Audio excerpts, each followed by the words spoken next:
Terima kasih Pak Menko, rekan-rekan sekalian, Assalamualaikum warahmatullahi wabarakatuh. Jadi kami ingin update dari sisi surveillance, memang kami mengamati peningkatan dari jumlah kasus Omikron, terutama dari kedatangan luar negeri. Sebagai informasi, positivity rate untuk kedatangan luar negeri adalah 13%. Jauh di atas positivity rate transmisi lokal yang 0,2%. Jadi positivity rate kedatangan dari luar negeri 65 kali lebih tinggi dibandingkan dengan positivity rate transmisi lokal.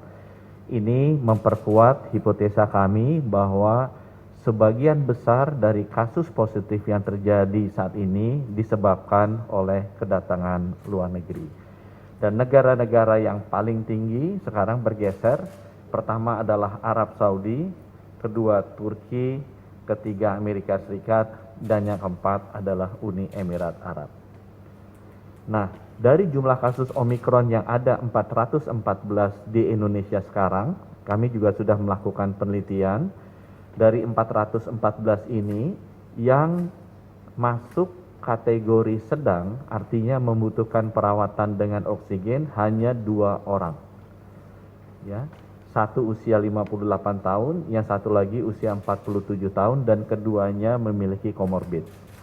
Nah, dari 414 orang yang dirawat karena Omikron, 114 orang atau sekitar 26% sudah sembuh, termasuk yang 2 orang tadi yang masuk kategori sedang dan membutuhkan perawat oksigen, sehingga mereka bisa kembali ke rumah.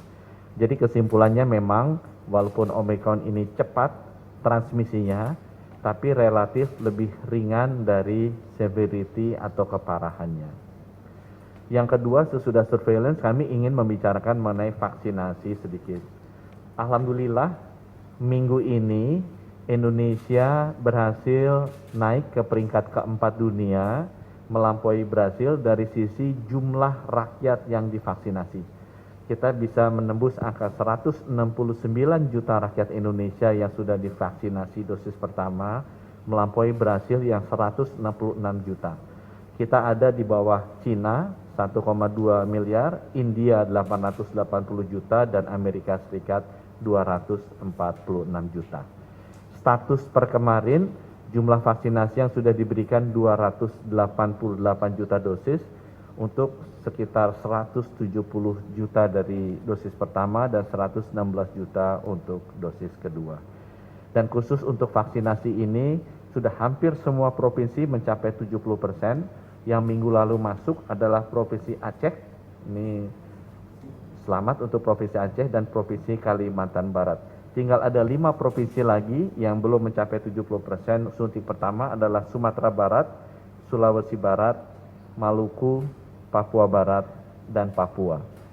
Stok vaksinnya ada, dipegang pemerintah sekarang ada 446 juta total. Jadi kalau sudah disuntikan 288 juta, masih ada lebih dari 150 juta dosis yang kita bisa suntikan.